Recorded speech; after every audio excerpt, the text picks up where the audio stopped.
Hey guys, it's the Doc from the Third Pour. We are on location here in downtown Bentonville at the world-renowned Cigar District. Come on in. And we're back at it again, drinking with our best friends. Pour a glass of something nice. What you drinking tonight? Grab a seat and settle in. Crack a bottle, let's begin. Nothing left to wait for. It's the third pour. Hey guys, we're back. We are on location at the Cigar District in Bentonville, Arkansas, and we are here with someone that I'm honored to call it just a good friend of mine, Mr. Bobby Duncan. How are you, sir? I'm doing great. Thank you so much for allowing us to do this and hanging out with us tonight. I know you've got 1,000 other things you could be doing, but we greatly appreciate your time, sir. It is my pleasure. And of course, Iz is with us. You guys know Iz. And tonight we're going to be sipping on the Penelope Cigar Blend.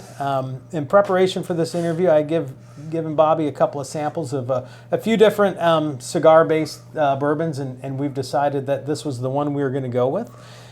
So Bobby, before we light up, what cigars did you choose to pair with this, and why did you choose them? Okay, so guys, what I have chosen for us to enjoy tonight is the Winston Churchill Late Hour in its newest incarnation, the Bellicoso. Oh my gosh. So when I think about occasions for cigars, I think in terms of, number one, how much time do we have? Right. So we're going to have a short podcast here, so I wanted a cigar to suit the time. We may have a cigar after the cigar. Absolutely. But in this case, the size of the cigar should fit the amount of time you have. And Davidoff has, as its signature slogan, "Time beautifully filled." So I thought that was perfect for this setting. Absolutely. Right? Thank you. The reason that I chose the Late Hour in the new Bellicoso was because I believe it pairs very nicely with this this Penelope Cigar Blend. A little bit about the cigar, Mark. It's actually, the three parts of any cigar is the wrapper, the binder, and the filler.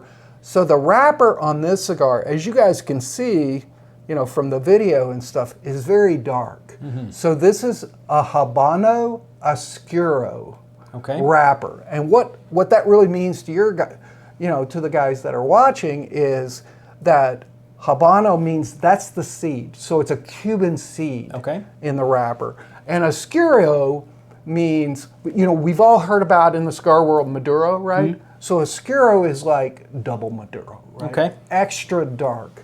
And this particular wrapper is over the binder, which is from San Andreas. It's one of the dark Mexican binders and stuff. And inside the cigar, even though it's a very small cigar, it has 5 different filler ingredients. Wow. So think about, for people who don't really smoke cigars, a cigar is like a chef creating a dish. It's a blend, right? Okay. And you're trying to create a certain experience with that blend. Inside the filler comes from 5 different regions, 3 in Dominican Republic and 2 from Nicaragua. Like a bourbon. Yeah, exactly. Just like a cigar bourbon, where it's usually a blend of a couple of different things. I like that. Spot on. Yeah. It's brilliant. Right. Yeah. But again, I was looking to pick up some pairing notes of sweetness,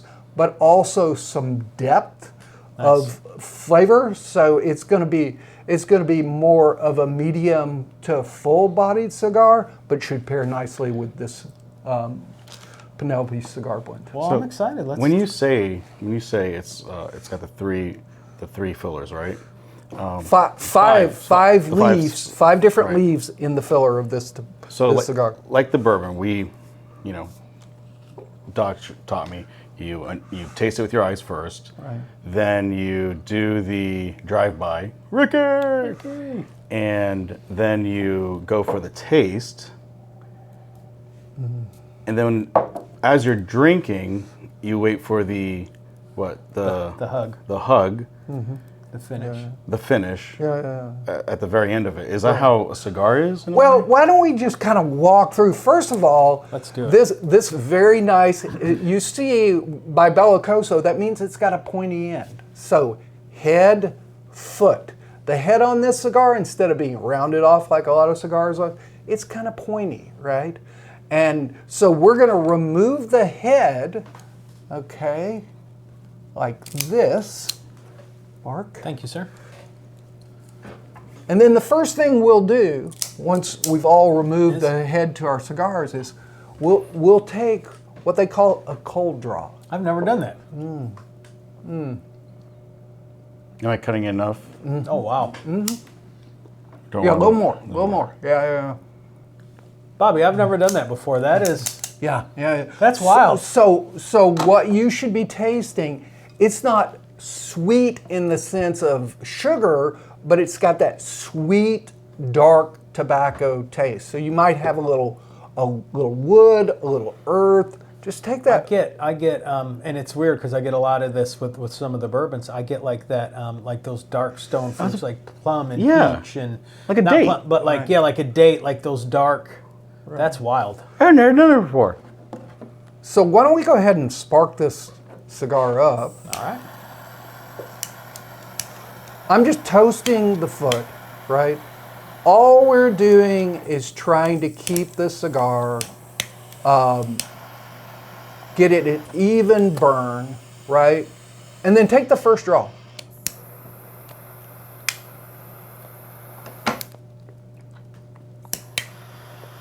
And again, it should be some of those same notes, but just start and intensify.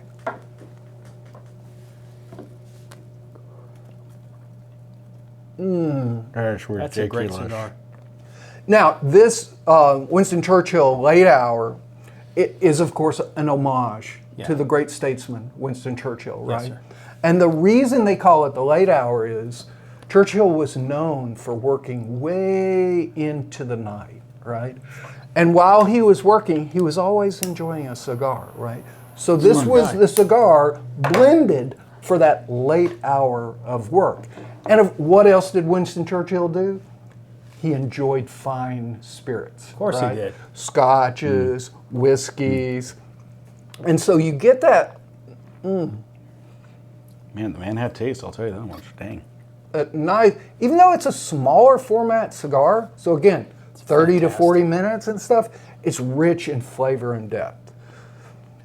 And so what we'll be doing as we're going through the cigar, cigars, we talk about them in terms of the first third, the second third, and the third third. Mm-hmm.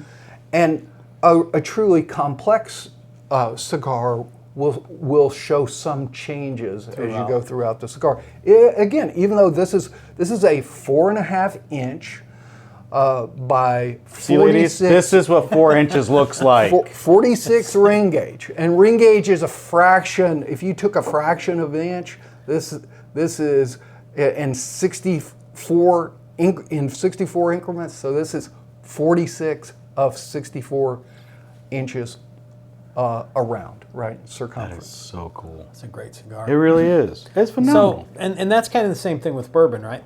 Like your nose and your taste and your finish, they should all be something maybe a little bit different. They should all be, maybe not different, but they all should be unique from each other.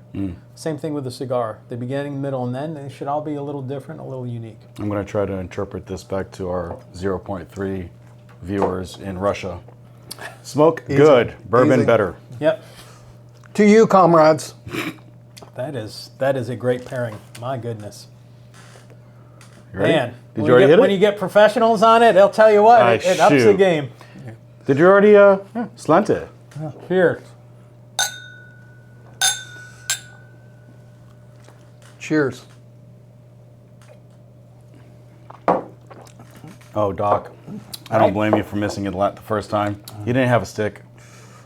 It's fantastic. This is such a good, oh my gosh. It really is.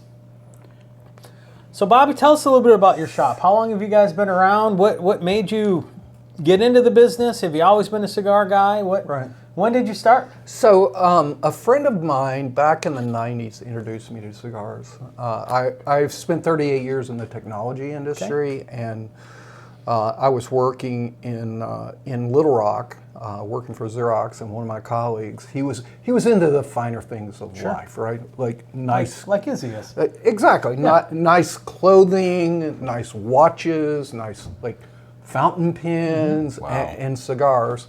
None of that stuck except for cigars with me, right? And so he introduced me, and there was just something unique about the whole experience of cigars, right? I had never smoked anything in my life. I never smoked a cigarette or a pipe or anything like that, but I just it just clicked for me, you know? Right. And so continued smoking cigars. We moved up to Northwest Arkansas to Bentonville in 2001. Again, continuing with my technology career, and you know, I'm a big fan of local businesses and stuff. So there was a little shop on North Walton called Romeo's Uptown Pipes and Cigars, and Frank Romeo was the owner at that time and stuff. And you know, it was a good shop, but it had characteristics. You guys know I'm a little OCD. Yeah. I'm a little, you know, some would say persnickety and stuff. So it was a little too smoky, a little too cluttered, a little too, et cetera, et cetera. But Frank made it known that he was looking to exit the business and stuff. So I go home and I tell my wife, Jonna, I think Frank, you know, may, you know, sell or close or something like that. And it would be a shame because this place has a really neat sort of community built around it. Wasn't a big community, but it was a good community and stuff. And so she says to me, no surprise to you, Izzy, she looks at me right in the face and she says, Bobby, I don't even like you smoking cigars. There's no way. But you know, in my technology career, I was a sales guy, right? Sure. So, you know, we say in sales, the first objection's only a request for additional information. That's all it is. So long story short, we If I only lived my life like that. I mean, we acquired the assets to that business and ran it for starting in 2017 and ran it for a year and a half, and then we bought this property and built this building and opened the doors here at the Cigar District in April of 2019. Wow, that's awesome. That's amazing. I heard that you guys were going to turn this before, like you guys were planning on having this be a kitchen store. Well, that was before the whole cigar thing came up. It was only after that the idea. Because hey, listen, folks, if you're not familiar with Bentonville, there's a lot of exciting things that have happened and are continuing to happen here in Bentonville. Right. So I knew, having worked around retail, retail technology for decades and stuff, that there was a lot of potential for synergy with all these other good things that were going on. So that's really what kind of attracted me. I enjoy cigars. I'm passionate about cigars, but I'm also a business guy, right? Yep. So the whole idea was, hey, can we create something that's unique, that's highly differentiated from anything that exists in Bentonville, and does it then play against all these other exciting things that are going on? I think you hit it out of the park here. Absolutely. Honestly did. Absolutely, agreed. I'll tell you my first experience here.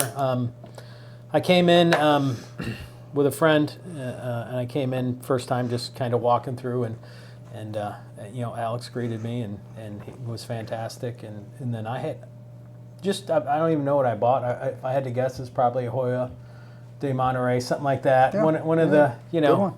And it probably been a couple months since I came back in, and I came in, and Alex was working again, and he was like, "Hey, Mark, how's it going?" I'm like, "I've been here once, like 2 months ago," and that just immediately won me over. Like just the Credit to Alex. and Alex and Leah, they're fantastic. Like I come in and I'm like, I don't know what I want to smoke, and Alex will just guide me. Right. What are you in the mood for? Do you want this? Do you want sweet? Do you want light? Do you want?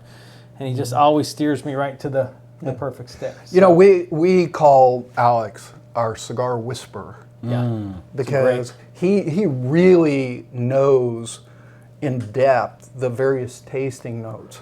So if he knows what you like, he can find something that you'll enjoy. I call them my tobacconist angels. There you go. They are. Izzy's Angels. They are. Oh, Cigar yeah. Yoda. I mean, there's a number of terms, but but the whole idea behind this, this business was, to create a vibe. You had asked me before we sat down about what was the intent, right? Yeah. What was the, the fancy people say, what was your design intent, right? So the design intent here is sort of captured in a phrase that I didn't coin, but one of our members coined. He said, you come here for the cigars, but you stay for the abuse, right? It's true. And by true. abuse, that's with a twinkle in the eye. That's whimsical, right? Yep. But abuse means you find community. Yeah. And found your people, we're your tribe. We're I tell people all the time, the most valuable thing that you invest with a cigar, because we're all aware of and place a value on the dollars we spend on especially discretionary things like cigars. Hey, it's your time that you're investing, right? So you can have a cigar that's $8. You can have a cigar that's $100, right? But it's like, what's that moment? Maybe it's a value moment. Maybe it's a celebratory moment, right? So come for the cigars, stay for the abuse. Yes, I love it. I love it. For me, a cigar is, and someone there was a younger couple that used to go to my church, and my wife and I had hung out with them on their wedding, and we drove them around in our Cadillac, and they were like, Not just Cadillac convertible. yeah, 1970 Cadillac. We'll eventually break it out for the podcast, but the husband was asking Adam West. Yeah, husband. He's like, I don't get Long cigars. as He's like, I don't. He's like, what's the appeal? What's the draw? And I was like, man, depending on the size of the cigar, for me, it's a pause. It forces you like this one. I know for the next 40 minutes, I'm not doing anything, but I'm going to sit here. I'm going to enjoy my time with you guys. It's a pause. If I get one larger, I know for the next 60, 80, 90 minutes, that's what I'm doing. That's all I'm doing. That's the only thing. I don't have to be on my phone. I don't have to respond to emails. I don't have to take phone calls. It's a break. It's a pause. And that's one of the things I really enjoy about it. And the community aspect is just 100%. Just the icing on the cake. It's the best really part. is. This almost becomes a prop at that point when you're hanging out with the guys and catching up and telling stories and passing a bottle and just 100%. And that community aspect, is, as you just highlighted and stuff, there's a sharing culture, right? If there's a bottle on the table, that bottle's available to everyone. As it should, yeah. And absolutely. while there are a number of like spirits and wine and champagnes that people will pair with cigars and stuff, I mean honestly, we're mostly a bourbon, group, right? And sometimes it's just it's delightful but jarring, the magnitude of the bourbon that people will come in, bring in, and put on the table. You threw an event not too long ago, and it was paired with wine. Oh my days! I have never had a cigar paired with a wine like that before. It blew my mind because I'm mostly bourbon or Guinness. Yeah. Those two. Well, the cool thing about that type of event is a lot of times, let's face it, it's mostly guys, right? We have a few lady members and several customers, that are women as well. But when you bring wine into it, that extends the audience, right? Yep. And it's kind of like a sacrifice because we're a bunch of knuckle dragging, bourbon drinkers and stuff. But for a moment to make that sacrifice to be inclusive of the ladies and stuff, so we had lots of the wives. We did. And some ladies without spouses were here, so that was cool. That was awesome. That was It a good event. really was a great event. Thank you, Bobby. I've got to ask because it came up on one of our other podcasts. Iz and I were chopping it up and talked about dipping the cigar. And so I've got to ask, like you see it in movies all the time, people will dip the cap of the cigar in bourbon. To me, it seems like a waste. What's the deal with that? Is that a do or is that a hard don't? There's no hard don'ts in the cigar world. I mean, you know, we say come for the cigar, stay for the abuse. So you might get somebody poking at you if you're doing that and stuff. But hey, this is a judgment-free zone. You know, we have one of our members who owns a very prominent, brewery here, and he likes cognac. And the first thing he does is dip the head after it's cut into the cognac and stuff. Not my jam, Mark, but that sounds very mafia. No judgment. Our 0.3 viewers in Russia will say, "Oh, we probably know him." Yes. So there's not a lot of hard nose in the cigar world. If you walk into a proper cigar lounge and you pull out a pack of cigarettes and stuff, you probably get trouble, right? And stuff. Yeah.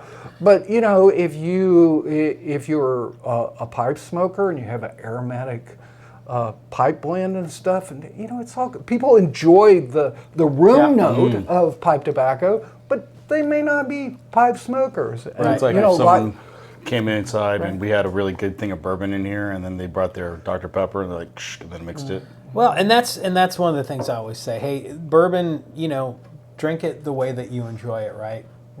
To a degree. To a degree. Right. So, here's what I would recommend, and folks, you're going to do what you need to do. But if it's something you've never had for the first time in your life, I always suggest throw it in a Glen, something like this, so you can actually nose it. This is the best glass out there for nosing. You get those aromas, you kind of taste it before you taste it. Definitely, try it neat. The first time if it's something you've never had, try it neat. See what the master distiller wanted you to taste. And then at that point, you can put it on an ice cube. You could add a few drops of water. You can modify it to how you like to drink it. I know a guy that buys Blanton solely so he can mix it with Coke. If that's your jam, that's your jam. But why are you? I'd like to talk to him. Why are you spending $80 on a subpar bourbon that you could, save a whole lot of money? Mark, I think we ought to start a GoFundMe fund for this guy to get counseling. I agree. Mixing Coke with Blanton. Sorry, I know. That's how he likes to drink it. Yeah. But speaking of drinking, this is so delicious. We've had this bourbon before, but it is so delicious. It's got a nice long finish on the palate and stuff, but it goes perfectly with this. Guys, look at this cigar. I mean, this is how you know you've got a very well-made cigar, when it has a nice ash on it. And I was going to ask about that. Were you going to ask about ashes? I was going to ask about ashes. Does a long ash actually affect the temperature, the flavor of the cigar, the pairing of it, or is it just something people do to take pictures of? Or no, because I've never done it. Because in Cuba they have those competitions who have the right. So I wanted to ask about that. Good point. I've tried it and I've burned holes in my shirts and my shorts, and so I'm not good at it. So. Well, first of all, what I would recommend for anybody who's interested in maintaining a longer ash and stuff, buy a high quality cigar, because otherwise it's going to flake, it's going to fall. Yep. You're asking for problems. But let's say it's a very high quality cigar. Now, you asked a couple of different questions there. One was about the heat, and one was about the flavor. The reality is the ash does cool the cigar. Okay. So let's say you're getting closer to the head, closer to finishing, like the third, if you will, and stuff. A longer ash will keep that, you've got this cherry that's keeping the cigar, keeping the tobacco burning and stuff, so it'll keep it a little cooler, but it really doesn't change the flavor. Okay. Is it normal for these cigars, for most cigars, to have like chicken skin on it? It's almost like calcified chicken skin. Yeah, I mean, chicken skin, like goosebumps kind of. It's almost like if you look right here in the sun. Yeah, that they call tobacco? they call that nutty, right? Nutty. That's that is these little cigar insane. pimples. Yeah. Yeah, that's an indication of the type and the quality of the wrapper. Yeah. So maybe not chicken skin. Maybe I misspoke. Chicken Sorry, Doc. I mean, you're not helping, but go ahead. You be you. I'll be me. Thank you. So, Bobby, when you're switching between a high-proof bourbon and a full-bodied cigar, what can you do to keep your palate from getting blown out or scorched? Yeah. Is there anything you can do? I mean, let me take a step back and first say this about that. So in cigar pairings, we talk about complementary pairings and contrasting pairings. Okay. Like taking this cigar and pairing it with like a sparkling wine or a champagne. That's a contrasting pairing. Of course, what we're doing right now is a complementary pairing, right? But as you're talking about, let's say you've smoked one or maybe a couple of cigars and you're about to start a third, which, guys, it's okay. It's allowed, right? Yeah, 3 or 4 cigars on a Saturday here before. So what you can, one of the things you can do is like kind of cleanse your palate. Like we keep sparkling water. Yep. We keep, bottled water. Maybe you have a soft drink, that kind of thing, but just something that kind of, resets. that refreshes the palate, right? Now, on the cigar side, what you can do is, a lot of people think of cigars in terms of like if you're going to smoke several cigars during the course of the day. Exactly. Right. The lighter cigars are often characterized as Connecticut because that's where the wrapper tobacco for those types of cigars historically came from. It's not really the case these days, but then kind of that lighter and then the medium and then the full kind of finish with the full body. But there's no law against having a robust full bodied cigar and then having a Connecticut, right? Having a lighter, because it's really about the flavor. And that's one of the little pro tips. And that's similar to bourbon, right? A lot of folks, Izzy's different. Izzy's reverse. But like, if I'm going to have a couple, that's an understatement. Right? like I know, like in the past, like if I plan on like, all right, I'm going to have 3 or 4 drinks tonight, right? Like maybe I'm editing or I'm doing something. Like I'll start with like Buffalo Trace. It's in that 90 proof range, and then I'll jump up to a Jack Daniel's, which is 100, and then I'll slowly like work your way step up my proof, and then the last thing I have that night will be like the highest proof, and then I'll stumble off to bed and sleep like a baby. Izzy, you're different, so you start high proof and drink down. In my defense, the professor's the same way. Oh, absolutely. So yes. the professor and and he can come in next time and we can debate this. But I am the firm belief, right? It's almost like, Calvinist, Arminianism, blah, blah, blah. Yes, right? Point being, I think the higher the proof, you can taste the lower proofs better. And if you don't agree with me, fight me. I don't agree with you. I think it's just all personal preference, and of course. I think if it's, am I wrong, Doc? No. Yeah. Well, even tonight we did our warm up with that dark arts cask, right? That 106 or something like that. 106, yeah. That's what 101 we're drinking. Actually, I think it's 114. Is that 114? Yeah. I thought it was hot. I could have been wrong though. But this guy, this is 101. Yeah. I could have been wrong when I told you. I thought it was 106. I didn't have my glasses. Yeah. Because I'm not a nerd. It's my excuse. I don't ever have my glasses. No offense, Bobby. Yeah. I wear my glasses too. No worries. My wife yells at me all the time. No. You're driving without your glasses. So do people come in here specifically looking for, hey, I got this bottle of bourbon, what would pair with it? Is it just me? Because I do that to you all the time. Yeah. I'm like, hey, try this and find me a cigar that goes with it. I mean, there's a small number of people come in with that kind of request, and we try to, make recommendations that make sense and stuff. But by and large, that's a small percentage of people who really.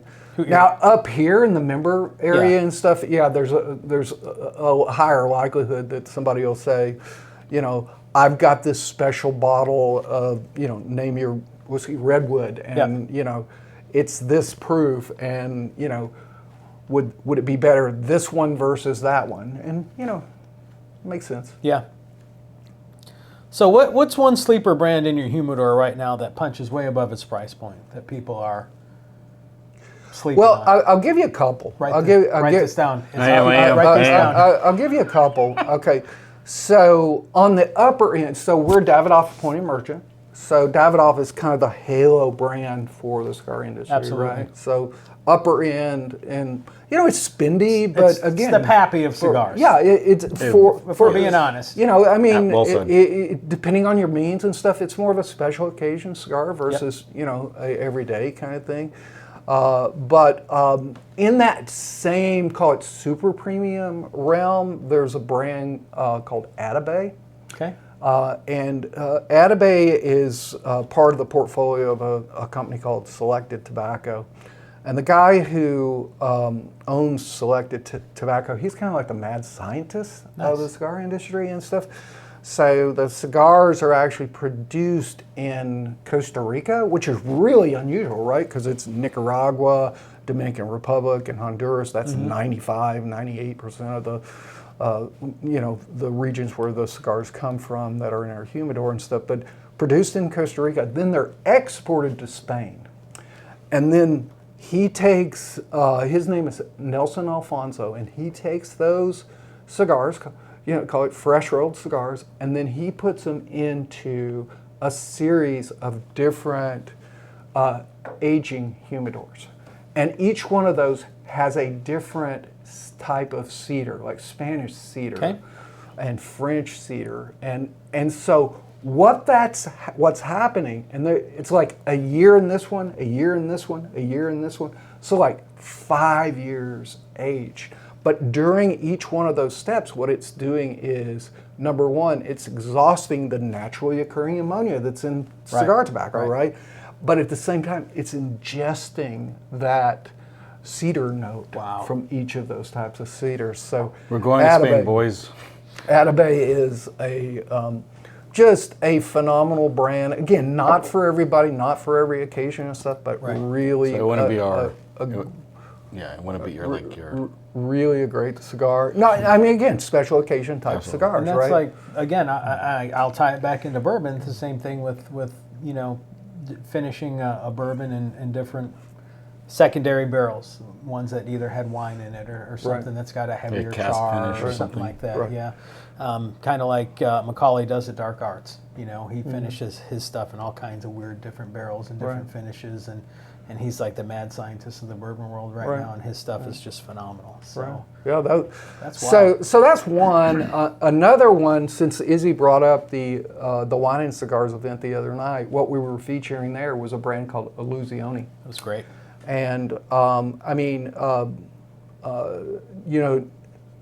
Dion Giotti, who is the owner of that company and stuff, he's got one of the most sophisticated palates for a gringo, right? Sure. I'm not talking about a Dominican or a Nicaraguan or Honduran guy, but for somebody in the U.S. and stuff. And he blends a whole variety of different, call it lines. Like at the event, we were featuring the Epernay and we were featuring the Alegria. And those blends inherently lend themselves to either a red or a white wine. Can you smoke those cigars without drinking either of those wines? Absolutely, and stuff. But it's more of a affordable, if you're looking for a cigar that's like a $10 to $12 to $14 cigar, great brand, Illusione. And the guy's cool. Yeah, they were very cool. The guy used to be what was his name? Diego? Dion. Yeah. Dion was a punk rocker. Yeah. Back in Vegas. Yeah. And you probably locked him up a couple of times, Doc. I probably did. I have a feeling. And he's got a pet raven. Oh, that's right. Yeah, he was telling us about that. He's got a pet raven. Yeah, and he's up in Lake Tahoe. Yeah. That's cool. So cool unlike us, where our hair is measured by this distance, Dion's hair is measured by top to sky. He's got like 3 or 4 inches to the sky. He's just a weird, different dude. I mean, like he's like the I would call him like the Edgar Allan Poe of cigars, probably. Just a weird dude doing weird stuff. But I'm glad you brought that up about how things are finished. Like this cigar one of the cool things about the filler tobacco is finished in sherry cask barrels, right? So the barrels have been used to produce sherry, Sure. and then they're shipped to the Dominican, and then this tobacco is lined around the barrel and stuff, so it is absorbing Takes that. Yeah. That was That that is dark fruit we got off the insane. dry pipe. The date, the date. That's so wild. That is insane. That's great. Who'd have thought? Not me. So, Bobby, if you had to name this pairing, this experience that we're sharing together for, I don't know, a podcast episode title or something, what would you call it? What would you... I was like, I'm doing your job. What the hell? Honestly, I'd go back to our sort of informal slogan: "Come for the cigars, stay for the abuse." Stay for the abuse. Absolutely. I love that because you guys did pick on me. We did. All right, Bobby, we're going to close out here, but before we go, tell the listeners where they can come and sit in a chair and grab a stick from you. Where are you guys located? Give them all the details on that. Sure. So we're at 200 Southeast 6th Street in Bentonville. So if you use the square as a reference point, so we're 6 blocks south of the square. So for the people in Bentonville who know the area and stuff, we're 1 block from the library, 1 block south of the library and stuff. And while we're in the membership space, we have a beautiful customer lounge downstairs that customers, I mean, both these guys spend lots of time in the customer lounge and stuff. We've got 1,500 SKUs, so lots of choices for cigars. If you're interested in, having, your quote kit for cigars, we got lots of accessories, cutters, lighters, ashtrays, travel humidors, desk humidors, and that sort of thing. But Flavored cigars as well. My wife we like to call them infused, right? But flavored is the. I call them girl probably, cigars. It's fair, but I'm not. Again, no judgment. Come on, I right? went through. There's like a 2-year period where I just smoked acid cigars when I lived in Vegas. I thought they were the. Really? Yeah, I thought they were the. They blew my mind. Really? Yeah, and then one day I was just like, this is trash. What am I doing? I matured. My palate matured. You smoked acid. That makes it. Yeah, I love but it. we have a beautiful facility here. Don't laugh at me. But it's we have a lot of people that look at our building and then look at the sign which says the Cigar District. Interestingly, right?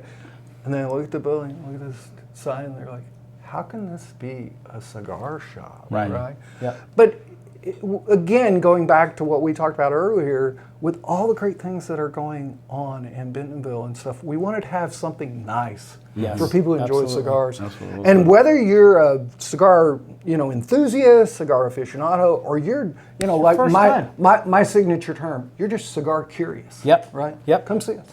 Absolutely. They will get you set up for sure down there. Alex, Leah, they're all fantastic. They will get you set up.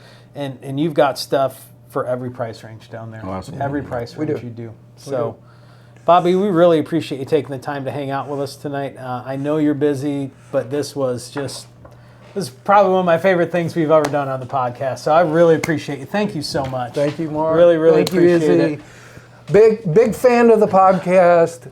Watch every episode. It's one of the great pleasures of my life to be able to enjoy this Appreciate podcast. You have that. been Appreciate such that. a awesome supporter. Thank you. And to our 0.3 viewers in Russia, it's a very long flight. But it's worth it. It's worth it. Yeah. So, we'll pick you up at the airport. Yeah, comrade, feel free to not come see us.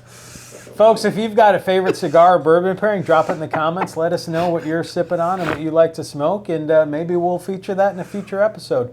We really appreciate hanging out with us tonight, guys. We'll see you later. Third pours out. Das Vidania. Cheers. Again. Thanks for hanging with your friends. Hope you like what you heard tonight. Time to finish up your flight. Gotta go.